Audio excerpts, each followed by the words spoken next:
Good afternoon, everyone. Please feel free, grab a seat, and thank you for being here.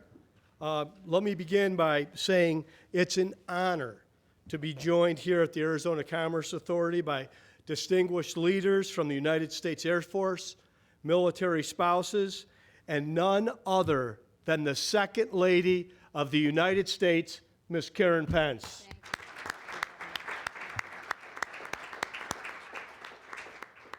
Thank you all for joining us for this very important discussion. And first, I want to thank the Second Lady for prioritizing America's military families. While our men and women in uniform are serving their country, their spouses are serving right alongside them. We support our military by supporting our military families. One way we can do that is by reducing barriers in the workforce.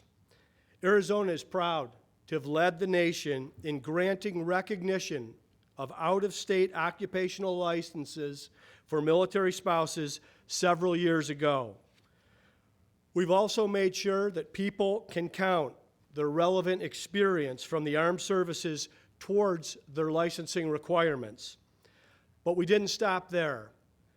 Arizona saw how out-of-state recognition was benefiting military families, so we thought, why not take this idea and make it available to everyone? So in April of last year, we took action and became the first state in the nation to grant universal recognition of occupational licenses from other states in the state of Arizona. Thank you. Universal recognition is all about empowering those who need it most. We're talking about military families, caregivers, spouses, fiancés, and family members who want to move closer to someone whose military service required them to move across the country. We've cut the red tape, and we're helping people succeed together. Through the end of June, 1,700 people have been granted occupational licenses under our new law. This has helped qualified people become licensed behavioral health professionals, occupational therapists, dental professionals, psychologists, and more. And during the COVID-19 pandemic, universal recognition has also helped Arizona make sure that frontline medical personnel and others can get to work as soon as possible. Universal recognition is great for our economy. It's an Arizona original, and it's one more way that we can show those who have served our country we appreciate their service through action. Thank you again, Mrs. Pence, for leading the charge on reforms to empower our nation's military families. The attention that you have brought to this issue has helped countless Americans, and your work is truly making a difference. Now let's hear from two other special guests who are with us today. First, we will hear from Commander of Luke Air Force Base, Brigadier General Gregory Kreuter. Welcome, Brigadier General, and thank you for being here. Take it away. Thank you, sir. Well, good afternoon, ladies and gentlemen. I'm Brigadier General Greg Kreuter, Commander of the 56th Fighter Wing at Luke Air Force Base across town. Not too far a drive, but it's still hot out there. Thank you, Governor Ducey, for hosting today's roundtable. Really appreciate it. The initiative to expand the licensing reciprocity, wow, easy for me to say, for our military spouses is extremely important, clearly. And we appreciate the efforts from our state partners to establish this important initiative here in Arizona, sir.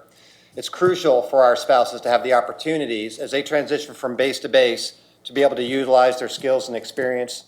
And over the years, we found our spouses are more credible professionals every year, and it's really important that we preserve those opportunities for them as we move around the state and throughout the country. So we're definitely looking forward to the discussion today, finding even more ways in the future to support our military spouses. And sir, thank you again for the opportunity. Thanks very much, Brigadier General. Now I want to welcome home a true hometown hero, my friend and the Secretary of the United States Air Force, Barbara Barrett. Welcome home, Secretary. Thank you, Governor. Thank you. Thank you, Governor. And General Kreuter, thank you very much for the leadership you demonstrate every day. You know what a great privilege it is to be here, home in Arizona. In addition, what a privilege it is to be joined on this trip for the first time ever by the Second Lady of the United States of America, Mrs. Karen Pence. Isn't it a special thing to have her in our presence? Thank you so very much. And I'm also joined by the First Lady of the Air Force, Mrs. Shireen Brown, Mrs. C.Q. Brown, the wife of the Chief of Staff of the United States Air Force, the top uniformed officer of your Air Force, Mrs. Shireen Brown. Would you join me in thanking her? You know, I speak for the entire United States Air Force when I say special thanks to Governor Doug Ducey. Here's someone who for 6 years has been as stalwart a friend of the United States military members, families, and veterans of anybody in the country. There's no one who is a better representative of the United States, of our state community support for the military than Doug Ducey. So, Governor, thanks so very much. I'm delighted to be here personally to tell you we appreciate what you do. Thank you. Thanks so much, Secretary Barrett. Thanks so much, Secretary Barrett. We miss you, but we know you are serving our nation's interest in the Capitol. And thank you for the kind words.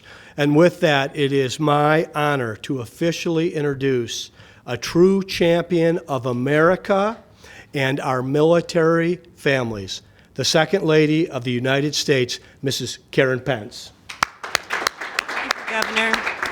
Thank you very much. It's just such a privilege to be here. We are so excited. The three of us traveling together, we have had a ball today. We started out at Davis-Monthan, and then we came over to Luke Air Force Base, got to sit in an F-35. I got to tell you, my day is going great. It wasn't turned on.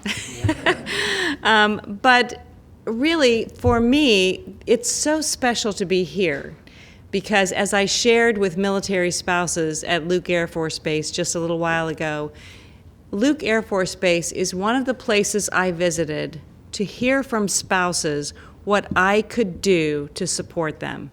And we did listening sessions all over the world with all the different military branches. And Luke Air Force Base is one of the places where the spouses shared with me if there was one thing that I could do, if I could help them with employment, if I especially could help them with licensing. And so I took that to heart, and each year at the Vice President's residence, we host the governors when they come to Washington for the National Governors Association in February. And each year, I address them on this topic. What can we do to help our military families? What are they doing in their state to help licensing? And the first time I addressed them with that topic, Doug Ducey came up to me right after I finished, and he said, "I'm all in. What can we do? We want to help. What can I do? We need to get this taken care of." And you have led the way. You have led the way. He is the example, and I'm not just saying that because he's a friend. We served with them when Mike was governor of Indiana and got to know their family well. But he really has led the way. Arizona is the first state to do this, to have this reciprocity. And this president is trying to make reciprocity in these compacts in all states, because in the new NDAA bill, the Secretary of Defense actually has the authority to fund interstate compacts. And so at the federal level, we're trying to do what we can to help military spouses with licensing, but Arizona is leading the way at the state level. And we use you as an example everywhere we go. In fact, the next year when I gave the same remarks, and I will keep doing it until every state has what Arizona has, other governors came up to me and said, you know, you always mention Doug, but you know, we're doing stuff too in our state. And so I said, great, tell me, because I want to talk about what every state is doing. But today, I'm not really here to talk. I'm here to listen. And so we're going to go around the table in order here. And I know each of you has something very special to share with us. And we will take what you share with us and take it everywhere where we speak. So I know we're going to head around over that way. So we'll start with you. Colonel? Thank you, Mr. Pence. Governor Ducey, Secretary Barrett, great to see you again. Thank you. Great to. You can't have her, okay? So just stop. Arizona is home to more than 19,000 active duty service members and over 13,000 National Guard and reservists. Behind each of those service members is a family. When it comes to employment, that is a major barrier and a piece of the puzzle when it comes to stabilizing those families. We launched the Arizona Roadmap to Veteran Employment in 2015. The roadmap is a statewide plan that engages public and private sector organizations with the goal of connecting service members, veterans, and their family members to employment opportunities, training, and resources. The initiative has been renamed Career Navigation under our Be Connected program, which Governor Ducey and the legislature funded for us to do resource navigation for all of our service members, veterans, and their families. Times have changed. There are more dual income couples in the U.S. than ever.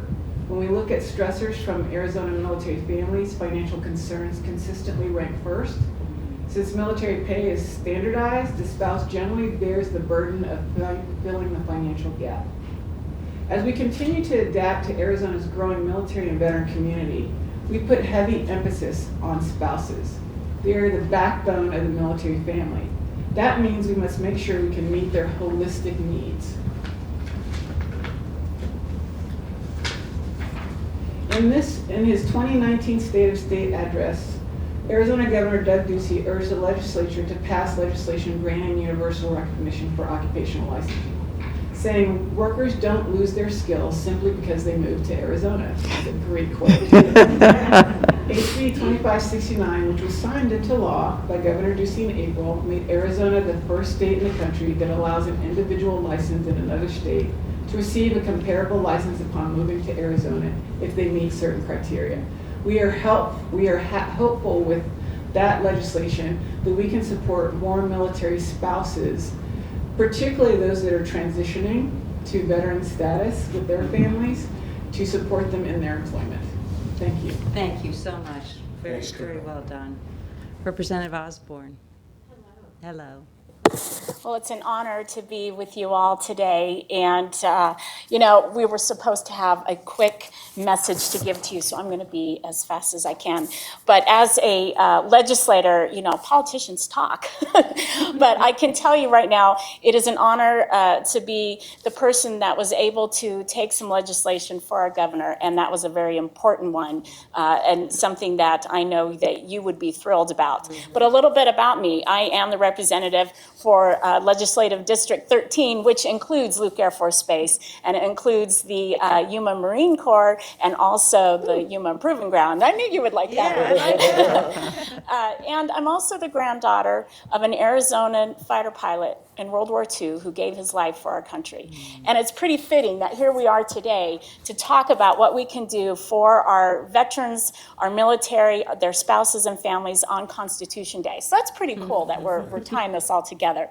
But to let you know, it's right here, House Bill 2288. I had it with me, and it got out of the House with 60 votes, and that was to waive the license fees for our military, their spouses, and our veterans. And the day that it was in committee to be heard in the Senate, COVID struck. So here we are, and I will be thrilled to be able to take that once again. And I'm excited to hear what other ideas that come out of these talks and these listening tours, because I'm ready to do whatever we can to give our families that security of, I guess, the less stress when they relocate, but also we want to keep them here. We want them to come to Arizona, and whatever we can do, big and small, every single bit helps in that matter. So I thank you, and I'm honored to be with you today. Thank you, because that bill actually then takes away the fees. Correct. Yeah, that's a big thing. The spouses say that to me, yes. Absolutely. Thank you for your efforts. Greg? Governor Ducey, Mrs. Pence, Secretary Barrett, Greg DeBernard on behalf of the United Services Automobile Association, USAA, founded by 25 military officers, June 20th of 1922, 98 years in service. Our mission is to provide financial security for military families. And so whether that means providing a place of employment for spouses and military veterans like myself, we also want to support that military community in whatever way it can be. So we sponsor programs to help, like Hiring Our Heroes, for example, to make sure that whether we are directly employing them, whether we are supplying products and services to them, or whether we are supporting agencies that help them get employment, all is good because it's all part of that military community. I was raised by a World War II vet, served 25 years in the Army, and I know that how the family supports that service member doing their service every day. And it's the whole family that we need to support. So very honored to be here today. Thank you for inviting us. Thank you. Thank you for your service as well. Yes. Patrick. Second Lady Pence, thank you for being here today. Governor Doug Ducey, thank you for allowing us to be here. To Greg's point, I'll keep it very brief for USAA. This last year, we were proud to partner with Hiring Our Heroes and hired over 250 military spouses. So that adds to the ranks now of 2,500 working for our organization. Pre-COVID, we knew the resilience and the amazing skills and traits that the military spouse would bring to our workforce, and that has been proven even more true now in a time where the day changes by the minute, and we are asking a lot of our employees to adapt. They are resilient, they are positive, and they are building relationships with little to no issue, and a lot because of their life experience. The great thing is that there are a lot of organizations in states like Arizona and Hiring Our Heroes who want to make the change. What we continue to need is the advocacy and the right people in the right rooms pointing a light on this as an issue. So we are proud to have them in our workforce, and we know that, to Colonel Wright's point, the military spouse is really the center of that family, and I think we know who's really running the Air Force these days, Mrs. Brown. Highest ranking right there. But I'd like to end with this, that this is not a job issue, and it's not even a military issue. I do believe that this is a national security issue because of the futures of our military families definitely depend on their financial security and ability, and their ability to stay together and continue to support the mission. So thank you. Thank you so much. Tabitha. Thank you. Governor Ducey, Second Lady Pence, I appreciate your time today. I work for USA as well as a rotational facilitator in learning and delivery, but I'm also one of the chairs for our VetNet organization, which is an employee resource group, and responsible for making sure that our military spouses are heard and that they have a safe place to come together for camaraderie as well. We work to help those who we know who are deployed, and we put a group together where we have regular meetings, we provide that space. But what I'm thankful for is an offer for working for a company that is mobile and that will allow us to work even with licensure in different parts of the state. I was a military spouse who looked for a job. I had a skill set before coming to USAA in customer service, but my husband was Army, and we got stationed at Fort Riley, Kansas, and because I knew that he was going to be going to a unit where they would deploy after we settled at Fort Riley, I chose to further my distance from him and put myself in a position where I could stay in my current job and not have to make that move right away, and then had the whole year of deployment for him to be able to look for a job. But that doesn't happen with all military spouses, as you know. Financial security is very important, and when we have to live in two-income households, it's not always the easiest thing to do. Some of the biggest things that happen with our military spouses is there's gaps in careers because they have to be the mom, they have to be the backbone for the family. So having this in place and knowing that across the states, if you can work for a company that can make you mobile, or you can work for an organization that can recognize your licensure, will further secure financial stability, taking that one stressor off of our military spouses to remain together as a complete unit. So thank you for your time today. Yeah, thank you for sharing, and I think that's a really important point to make, is that we want our military spouses to be fulfilled. We don't really want you just to have a job. We want you to be fulfilled, and we've done some business roundtables and brainstorming sessions with private sector at the White House. My office has, to make sure that we can get other companies doing the same thing that USAA is doing, realizing that these military spouses are just gold. I mean, they're the people you want to hire. So thank you for sharing your story, and I'm sorry that you would have had to stay away from where your husband was going to be stationed just to keep your job, and that's what we're trying to avoid. So thank you for sharing. You're welcome. Thank you. Randy? Thank you for the opportunity to share as well. I have similar experience. I was a teacher full-time, had 2 small boys. My husband decided to join the military in his 30s. He wanted to serve his country. I encouraged him to do that. It was a dream of his. But not only did we have to cut our income by him joining the military, when we were stationed in Kentucky, they did not recognize my certificate. I took a job at the YMCA as the child care director for $9 an hour. So now my income is cut as well. Beyond that, my sons were used to going to the school where I taught at, and now we're not together all day. Plus I work an evening shift. I'm not there for dinners and bedtimes for the whole 3 years we were in Kentucky. I think this is a huge opportunity for other states to jump on board. I'm super proud that Arizona was first. Very happy to come home. And when I got home, be hired by USAA. I've never met a more supportive company. So that is my story. Thank you for letting me be here.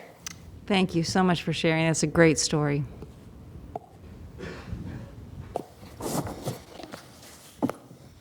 Ms. Pence, Governor Ducey, Secretary, really very, very honored to be here with this fine group of individuals.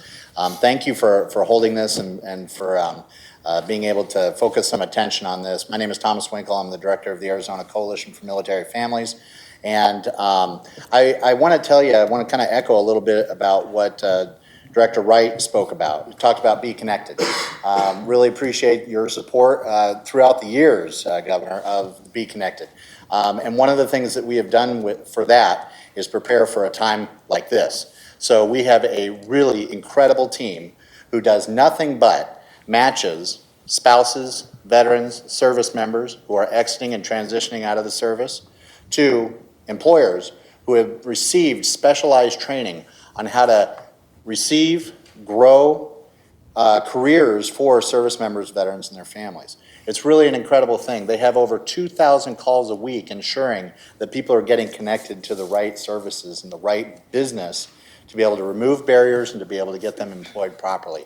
We are very encouraged. I want to thank Luke Air Force Base, done some really remarkable things, and we've done some wonderful things with Davis Monthan as well. Appreciate your time today, and looking forward to the rest of the conversation. Thank you. Thank you. I mean, that's just amazing that you're matching people up, and I just think that's phenomenal. I mean, it has to be a very satisfying job for you. It's incredibly satisfying. We have a wonderful team. Thank you. Thank you. Chessa? Governor Ducey, Second Lady Pence, Secretary Barrett, thank you so much for having me here today. My name is Chessa Emmons. I am the Be Connected Program Coordinator with the Arizona Coalition for Military Families. I'm also a military spouse. I spent 8 years following my husband during his active duty career, and then he transitioned to reserve. And before we made that decision, while we were still overseas, we decided to drop a pin on Arizona and call this home. We're not from here. We had never been here before, but this was by far the most military veteran supportive state in the nation. And so we decided to give up cornfields in Illinois to come join the desert here in Arizona. And I had a really hard time finding employment here, despite my experience in our travels, always holding down a career every time we moved, really working to build my educational experience. And it really hurt to finally have the opportunity to chase my dream in the shadow of my husband's career and really run into some barriers. So I was really proud to find an opportunity with the coalition, to find an opportunity with Be Connected, and be able to facilitate that connection between the military and the community so that they understand not only is there a gold mine of talent here, but also these military spouses are really finding the opportunities to build their careers, to reinforce that partnership that is their marriage. I know that I struggled a lot with my husband and being like, my goodness, he's getting to chase his dreams and I just have to kind of hold off, and I feel like that's not fair, but I made the choice to go. So it's been really important to me to be able to work with all of the organizations around the state, and especially with all of your guidance, to really be able to pull these things so that spouses like myself have the opportunity to chase our dreams as well. So thank you for what you're pushing forward and what you continue to push forward. Your support is immeasurably, we're just so grateful for it. Thank you. And Chessa, that's the whole key, is that we don't want these spouses to feel like, I'm tired of you having your dream. That's something we've talked about all day today, is that we don't want our spouses to say, no, you're going to have to get out of the military because it's my turn. I have a degree in this. I want to go work in my chosen career. And so you're helping that by matching up these spouses with careers. That's great. That's wonderful. Thank you. Awesome. Thank you so much. Okay, Rebecca. Hi, I'm Rebecca Feaster, and I want to welcome Mrs. Pence to Phoenix. Thank you very much for coming. But I also have to do a shout out to my neighbor over there, Shireen Brown. We were neighbors at MacDill Air Force Base, and it's great to see you. And I've been watching your progress, so congratulations, and I'm very proud of you. I drop your name as many opportunities as I get. So he was my neighbor. Okay, so I come from a really long history of military servants and servants to this country. My family served in every major conflict that this country has ever been in, including the Revolution. I am actually a daughter of the Confederacy and the American Revolution, oddly enough. So it's true. So I was an Air Force brat who grew up in Southeast Asia during the Vietnam War. I went active duty myself in the Air Force. And then I went to the dark side and married a guy in the Navy. And we've been together now for 30 years. So there's been this huge history in my family of wives supporting their husbands through whatever career situation, wherever they were going. I lived in the Middle East and dealt with all of that was going on. I watched my mother, who's a nurse practitioner, struggle to continue her career with all the moves that my father had. So one of the beautiful things about living in Arizona is that had she come here, and had she, 20 or 30 years later, it would have been a much welcoming environment for her. So there was a struggle, and as a daughter watching your mother see this struggle, you understand. Because of all of the moves over the years, I started my own business. And I encourage other women to do that because it gives you the flexibility to go from place to place. Of course, it has to be a certain kind of business. And so I really talk to a lot of women about what can you do so that you can go from place to place and continue making a living and continue building your credentials and things along that line. So I will just leave you with one thought that I'd love for you to take nationwide, Mrs. Pence, and that's that military spouses, we are the MacGyvers of the workforce. That's my term. That's what I like to use because we can go anywhere in the world. We get that house unpacked. We get those kids into school. We find them the soccer teams, the violin instructors, all the stuff that it takes to make them work within about 6 weeks. And I don't know too many groups of people that have those kinds of skills and then go on and we're working, supporting our husbands, supporting our spouses. So I just want to leave you the thought that any company who takes the time and effort to really think about how can I support military families by helping the spouses, they are taking a national treasure and really using it. Okay? Leave it there. No, we agree 100% with you, and that's what I say everywhere, is that these are the kind of people you want to hire.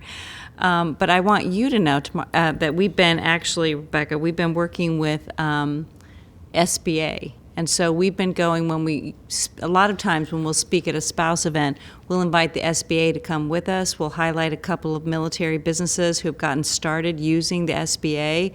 And so it's very encouraging to me because I tell spouses all the time, try and think if there's some kind of business that you could start that is mobile, that you could take with you. And I try to highlight those everywhere I go. So bravo to you. Yeah, and that's the conversation, because what the person who first came to me said, Rebecca, what do you love to do? What piece of your job do you love to do the most? Which is a training function. I love training people. And that's what I base my business off of. So having somebody come to you and say, hey, listen, why don't you take that and run with it? You can make a living doing that. That can be very inspiring to a woman.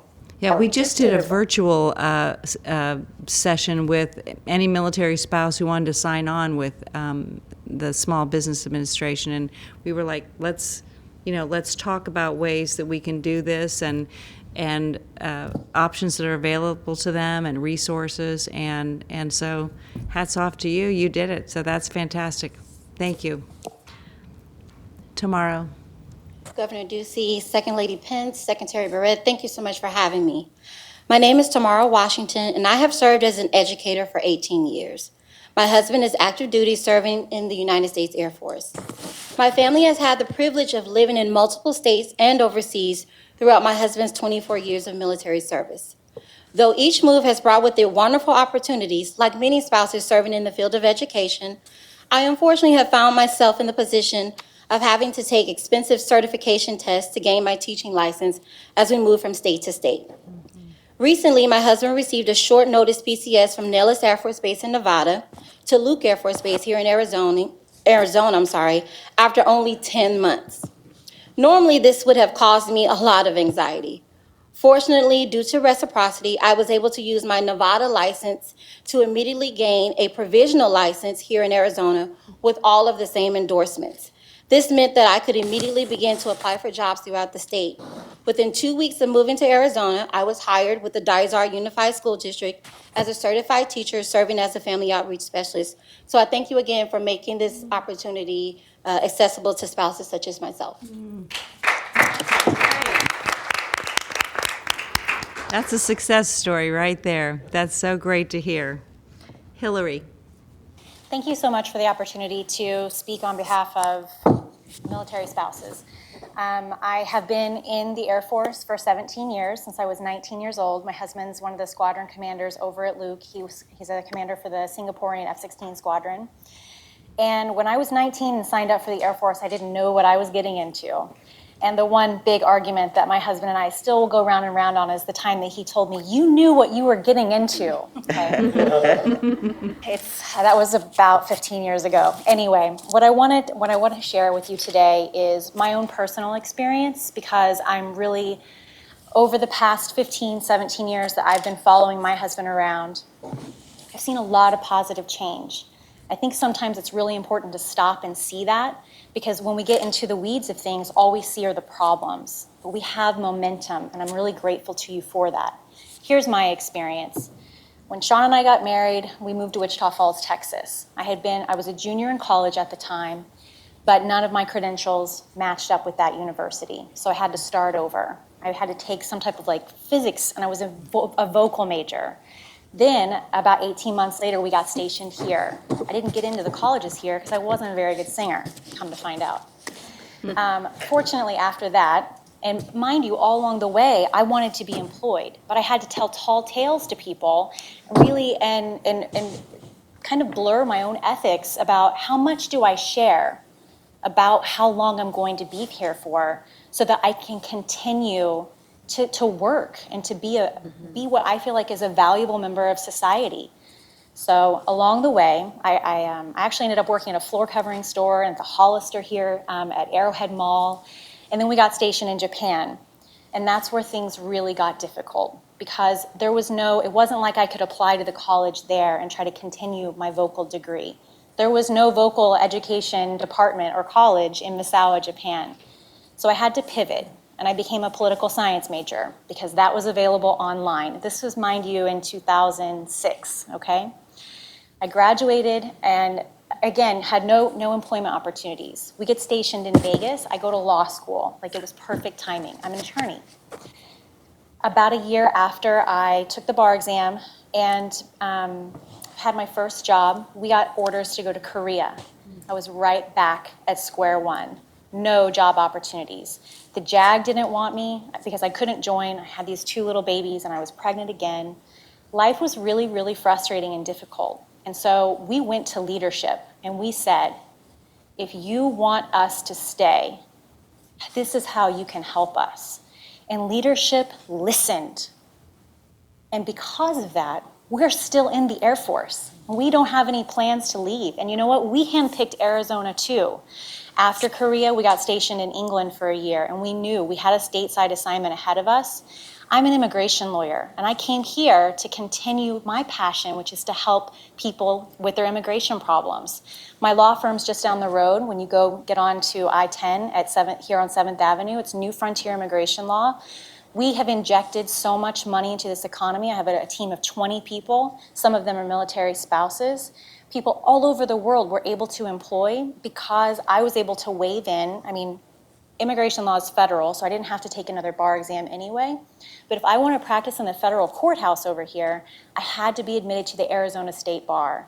I went back and looked at my books, and over $300,000 of my last year's revenue came from federal litigation that we did.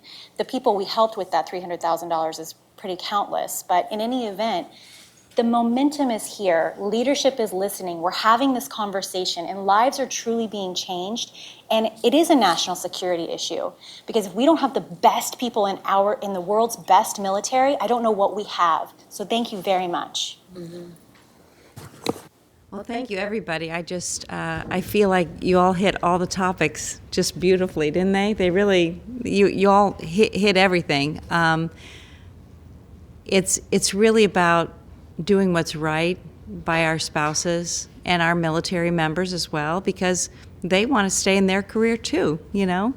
But we've asked you to move, and so the fact that you're not choosing to move from state to state and country to country, it's our duty to come alongside, and it's our duty to do what we can to help these military spouses be able to have their careers. And so we are grateful to all of you for your service. We are so grateful. We have the best military in the world, all volunteer military, the best spouses in the world, and military families. And we talk about you everywhere that we go. So we just want to thank all of you for everything that you're doing. And Governor Ducey, thank you for what you're doing. Well, let me say, wow, what incredible testimony all around the table. Thank you all so much for sharing your story. Thrilled that Arizona could be one small part of it, and thrilled also with the spouses that have made the decision that Arizona is the best place in the country in which to live and build a military career. And I want to say thank you so much to you, Mrs. Pence. Arizona is grateful for the way you've taken Arizona's idea and led the charge for America's military families wherever they reside. I want to say thank you again to Brigadier General Kreuter for what you do here. We're so proud having Luke here. It's an incredible asset for the state of Arizona, and your leadership is highly valued. And of course, to Secretary Barrett for your continuing service to our nation. Thank you all. And most of all, I want to say thank you to the military families and spouses that are here today and around the country. You are truly the backbone of our nation's military, and I think you can see how inspired we are by these stories. And I'm so thrilled to hear as well that leadership is listening and that we have momentum. So let's keep that going. We're never going to be able to thank our military members and their family enough for everything that they've done, all the sacrifices that we've made. But we want you to know that the state of Arizona, the Trump-Pence White House, and our amazing Second Lady, Karen Pence, will always be there to support you 100%. Thank you all, and God bless. And I think we're going to do a picture or some pictures up here. Where did Natalie go? Natalie's back there. And we also have some gifts for our military spouses and our participants today, so my staff's going to be passing out some things to you as well. Thanks so much, everybody. Thank you. Thank you.